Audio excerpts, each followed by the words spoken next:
छत्तीसगढ़ में आचार्य जी मूलतः आदिवासी निवास करते हैं।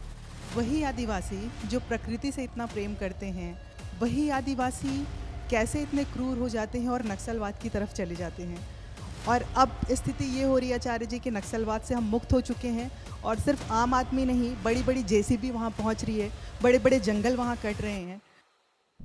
बात ये है कि आप डेवलपमेंट बोलते किसको हो और आदिवासियों को अनडेवलप्ड या अंडर डेवलप्ड किस आधार पर ठहरा देते हो? किसको जरूरत होती है विकास की, मैं पूछना चाह रहा हूं। क्या प्रकृति को तो जंगल काट के सड़क बनाऊंगा? जंगल दुख में था, दुख काट दिया, पूरा सड़क निकाल दी। भाई समस्या भीतर थी, तू जंगल क्यों काटने चला गया? दुख में वो पक्षी नहीं था जो बैठता था पेड़ पर, कि वो दुख में था? दुख में वो नदी नहीं थी जो बह रही है 50,000 साल से, वो दुख में नहीं थी। दुख में सिर्फ कौन है? तू। बेचैन कौन है? तू। कलप कौन रहा है? तू। तो तू अपना इलाज करना। तू दुनिया को डेवलप करने का ही निकल पड़ता है रे। मालूम है ना ये बिजली के खंभों की बात क्यों की जा रही है? ताकि अपने खंभे की बात ना करनी पड़े।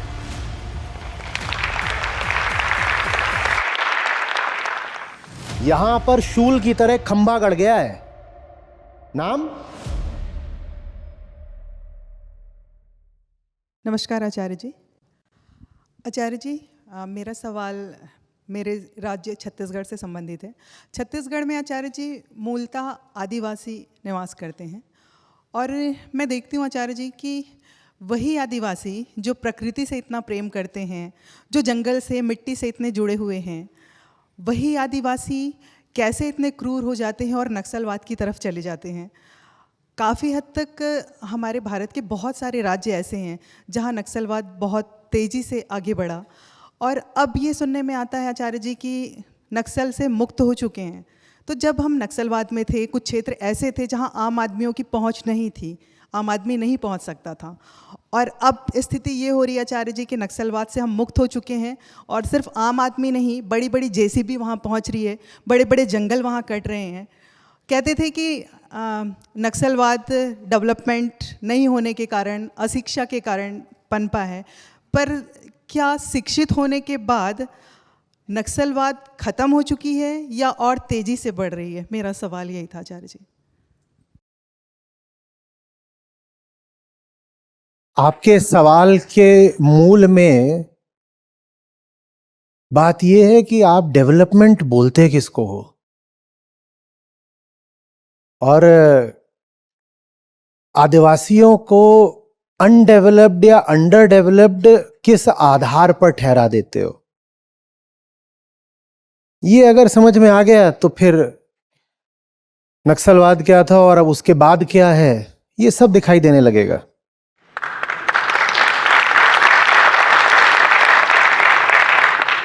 आप किसको बोलते हो कि डेवलप्ड है? किसको बोलते हो? आपके लिए डेवलपमेंट माने क्या है? कौन डेवलप होता है? किसको डेवलपमेंट की जरूरत है? मैं बिल्कुल मौलिक प्रश्नों की ओर जा रहा हूं। ये कुछ लोगों को उबाऊ लग सकते हैं, उबाऊ लग रहे हो तो अगले प्रश्न पे आ जाएं। लूं इसको या छोड़ दूं? तो जमाई ना ले कोई। इतनी ऊर्जा से आपके सामने खड़ा होता हूं, आप कम से कम सजगता से, ध्यान से।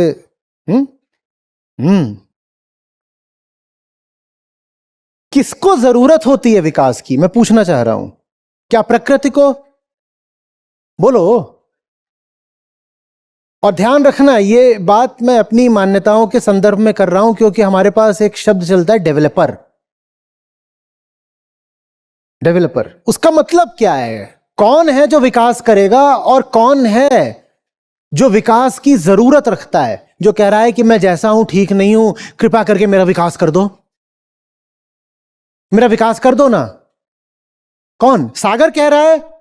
सागर का कोई समस्या है? दुख में है सागर। ये पहाड़ दुख में है, ये जंगल दुख में है, ये नदियां दुख में हैं। तो आपसे भीख कौन मांगने आया है कि मेरा विकास कर दो? किसको विकास की जरूरत है? एक वही है जो दुख में है। एक वही है जिसको किसी भी किस्म के बदलाव की जरूरत है, और वो बात ठीक है, क्योंकि अगर दुख है तो ही बदलने की जरूरत है। भाई आप कुर्सी पे बैठ गए हो, वहां नीचे से कील चुभ रही है, ऐसी कोई कुर्सी हो सकती है? तो आप बेशक कहोगे यार दूसरी दिखा दो, कहीं कोई खाली कहीं से हो, कहीं और बैठ जाए, भले ही पीछे मिले लेकिन पीछे यहां नहीं बैठेंगे। बदलाव की जरूरत तभी होती है जब दुख होता है। जहां दुख नहीं है वहां सहजता है, आनंद है, मस्त रहो। क्या बदलना है? कौन सा विकास? कैसा विकास? जो दुख में नहीं है उसको तुम विकास देना क्यों चाहते हो?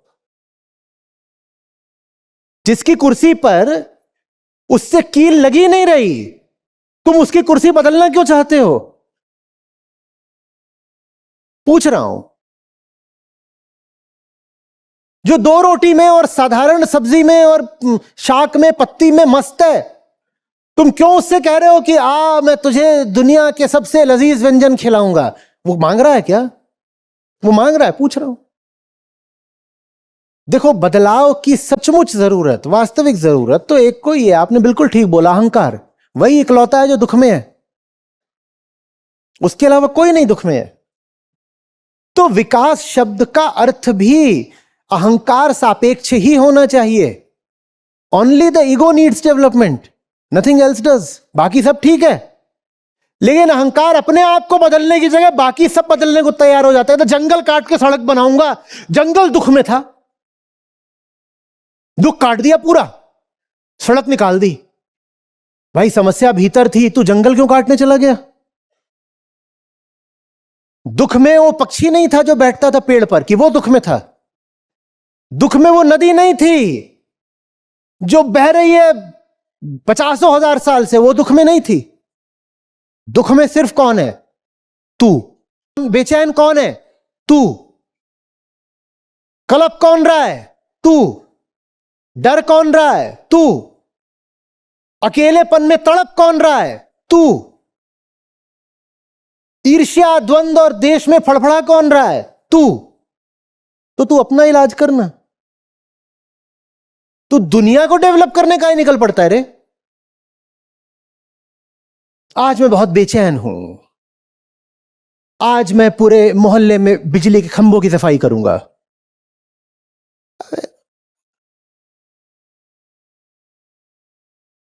बेवकूफी बाद में, बेईमानी है पहले। मालूम है ना ये बिजली के खंभों की बात क्यों की जा रही है? ताकि अपने खंभे की बात ना करनी पड़े।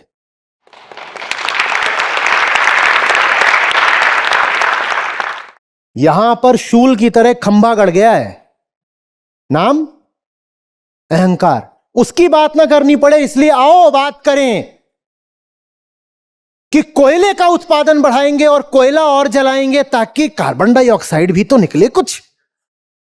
उसके बिना मजा ही नहीं आया।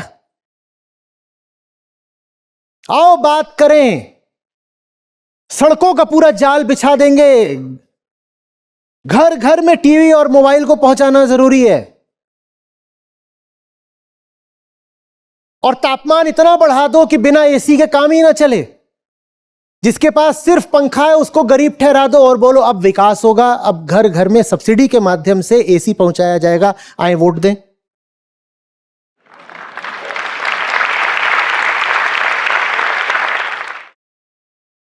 और जो जितनी बड़ी सब्सिडी दे उस तरफ को उतना ज्यादा भीड़ चल देगी। पार्टियों में होड़ लगी रहती है, ज्यादा कौन जाकर के वहां पर भीख बांटेगा वोटरों में, और जो पार्टी वोटरों को जितनी भीख बांट ले उधर उतने वोट पड़ जाते हैं।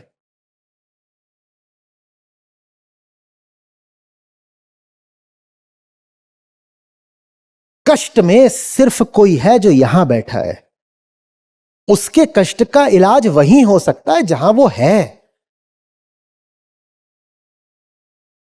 आपकी उंगली दर्द कर रही हो और कोई डॉक्टर आपके घुटने का इलाज शुरू कर दे तो आप मारोगे नहीं उसको चप्पल से। दर्द जहां है इलाज वहीं होगा ना, कि कहीं और होगा। और यहां तो यह भी नहीं है कि उंगली का इलाज घुटने में हो रहा है, यहां तो यह है कि इनका सर दर्द हो रहा था तो जाकर के उनका दांत बाहर निकाल दिया। ये यहां बैठी हैं, इनका सर दर्द हो रहा था, इन्होंने कहा यहां सर में दर्द है, तो मैं हूं डेवलपर, मैं विकास करता हूं, मैं विकास पुरुष हूं। मैंने कहा ये रहा, इधर आओ तुम, और इसका मुंह खोला ऐसे और दांत बाहर निकाल दिया, कहा विकास।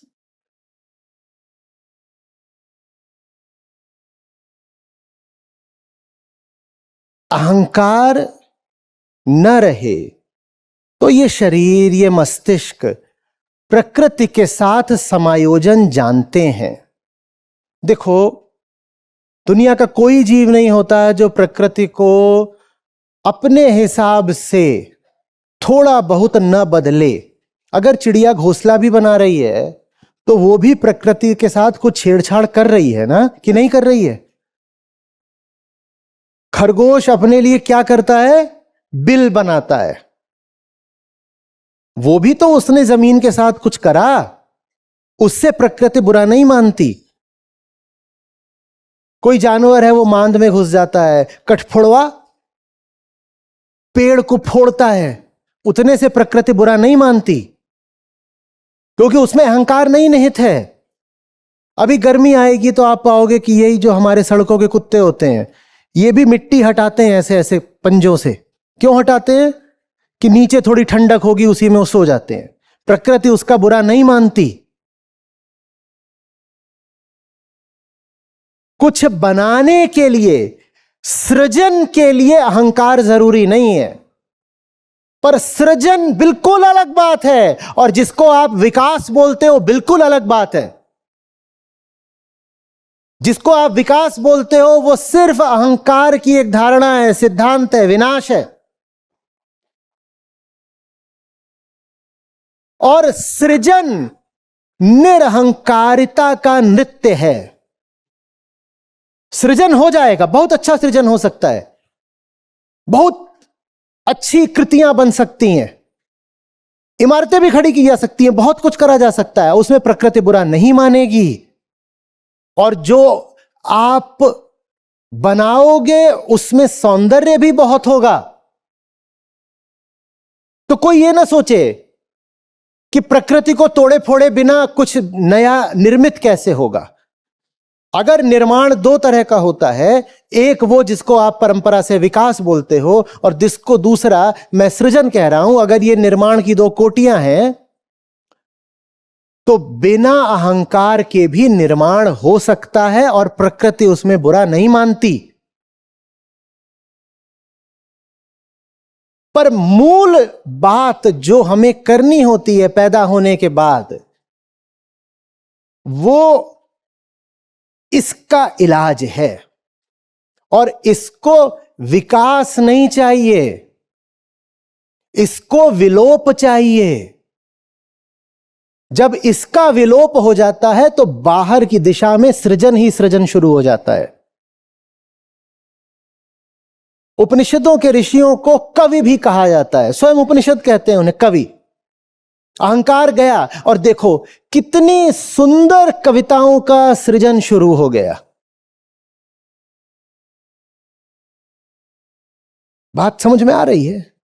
विकास का मतलब होता है इसका कोई इलाज नहीं करूंगा क्योंकि मैं खुद ही यही हूं, इसका इलाज क्यों करूं? इसका इलाज है इसकी मौत जैसा लगता है, इसका कोई इलाज नहीं करूंगा, और बाहर जाकर के विकास के नाम पर न जाने क्या क्या कर दूंगा, एकदम व्यर्थ कुछ। और सृजन का मतलब होता है पहला काम यह है कि अगर जन्म लिया है तो इसका इलाज करूं। मैं बेचैन हूं, मैं तड़प रहा हूं, मैं इसका इलाज करूंगा। और इसका इलाज हो गया तो बाहर क्रिएशन, क्रिएटिविटी, सृजनात्मकता, ये अपने आप नाचने लग जाते हैं। बात आ रही है समझ में?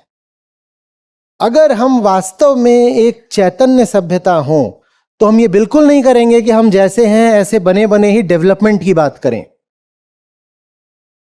तब हम कहेंगे कि डेवलपमेंट वगैरह जो भी है वो अपने आप हो जाएगा। डेवलपमेंट से आगे की बात है क्रिएशन। डेवलपमेंट तो छोड़ दो, क्रिएशन हो जाएगा।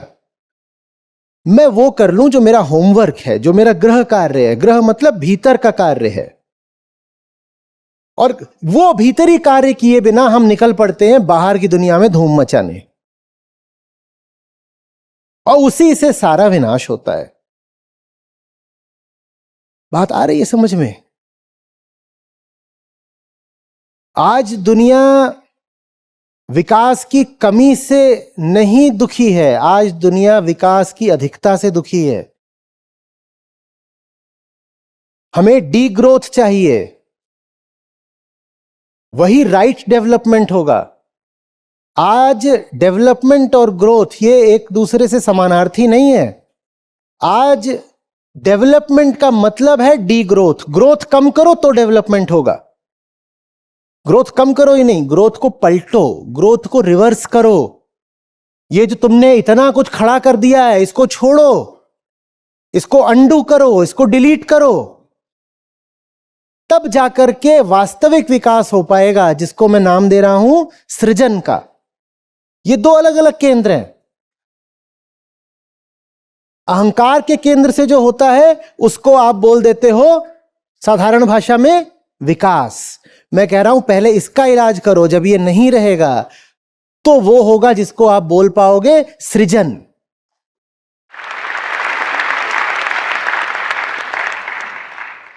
न तो अब मैं ये कह रहा हूं कि अंधाधुंध जंगलों की कटाई करो और खनिजों का दोहन करो और बड़ी बड़ी अट्टालिकाएं खड़ी कर दो, न तो मैं उसका पक्ष ले रहा हूं और न ही मैं ये कह रहा हूं कि जैसे हो वैसे ही पड़े रहो, कि तुम जंगल में पैदा हुए थे और जंगल में ही पड़े रहो। मैं दोनों पक्षों में से किसी भी पक्ष की बात नहीं कर रहा। मैं कह रहा हूं इसका इलाज करो। इसके बाद ये जो सृजन करेगा वो जंगल से एक रूप होगा।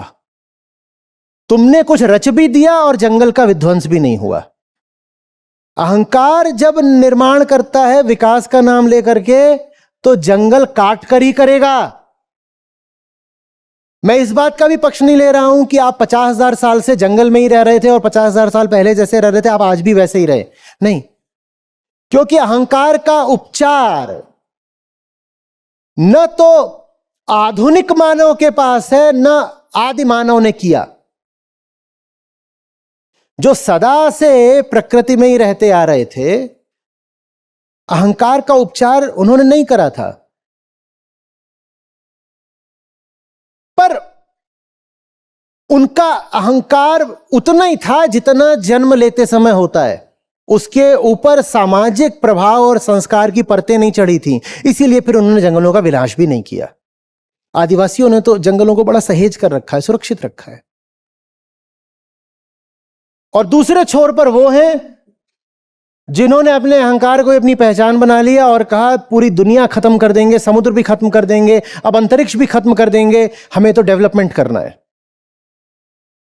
मैं इन दोनों ही छोरों की बात नहीं कर रहा हूं। इन दोनों सिरों से अलग भी एक संभावना होती है और वही संभावना है जो मनुष्य को, सब प्रजातियों को, पृथ्वी को बचा सकती है। इन दोनों छोरों से अलग यह संभावना है कि पहले इसका इलाज करो और इसके इलाज के बाद प्रकृति से सामंजस्य रखते हुए दुनिया में जो करना है करो। अब प्रकृति बुरा नहीं मानेगी।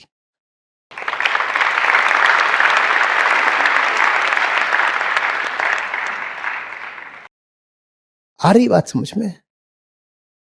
और याद रखिएगा, अब ये जो दो छोर थे, एक आदिवासी का और एक आधुनिकवासी का, इन दोनों ही छोरों पर साझी बात यह है कि अहंकार का कोई सजग उपचार नहीं किया गया, पर इनकी साझेदारी इतने पर खत्म हो जाती है। इसके आगे इन दोनों में बड़ा भेद है। आदिवासी प्रकृति की गोद में ही पैदा हुए, वहीं जिए, जंगल में ही जिए। ठीक है, उनमें आत्मज्ञान नहीं है, पर वो विध्वंसात्मक भी नहीं थे। और ये दूसरे छोर पर जो बैठा हुआ है, जिसको आपने अपना आदर्श बना लिया है, जिसको आप the modern, educated, sophisticated, prosperous man कहते हैं, ये बहुत बहुत विध्वंसात्मक है। ये बहुत आसानी से आदिवासी को मार देता है। आदिवासी एक अर्थ में भोले हैं बहुत। ये आदिवासियों को मार देता है, उनके जंगल काट देता है। ये ज्यादा बड़ा खतरा है। और यही है जो बार बार डेवलपमेंट डेवलपमेंट डेवलपमेंट का राग अलापता रहता है। इससे बचना ज्यादा जरूरी है। यद्यपि मैं ये नहीं कह रहा कि इससे बचने का अर्थ यह है कि आप आदिवासी जीवन में वापस लौट जाएं, नहीं, मैं वो नहीं कह रहा हूं। मैं एक तीसरी संभावना की बात कर रहा हूं। पर इन दोनों में ज्यादा खतरनाक ये आधुनिक मानव है, जो अपने आप को शिक्षित कहता है, जो बार बार बोलता रहता है कि टेक्नोलॉजी और पॉलिसी सारी समस्याओं का समाधान है, जो दुनिया भर के चक्कर काटता है और कहता है दुनिया पूरी नहीं पड़ रही है, मुझे जाके मार्स पर बैठ जाना है। ये आदमी ज्यादा खतरनाक है। ये आदिवासियों से कहीं कहीं ज्यादा बुरा है प्रकृति के लिए।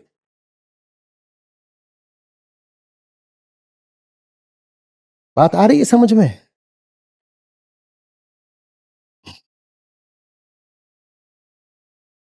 आपको खुशी होगी इस नाते जो हमारी अपनी ऐप है जिसमें हमारे गीता और बाकी सब कार्यक्रम चलते हैं। यहाँ पर बुद्ध हैं, गीता है, उपनिषद है, अष्टावक्र हैं। ये मुझे मिले, मेरी जिंदगी बदली, ये तुम्हें मिलेंगे, तुम्हारी जिंदगी भी बदलेगी। सच पूछिए तो मतलब लाखों नहीं तो कम से कम हजारों जिंदगियां तो हैं जो बिल्कुल बदली हैं।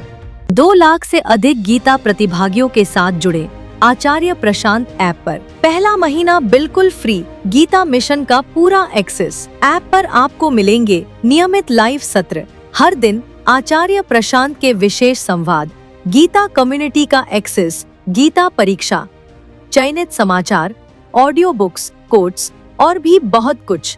गूगल प्ले स्टोर या एप्पल ऐप स्टोर पर आचार्य प्रशांत सर्च करें और अभी डाउनलोड करें।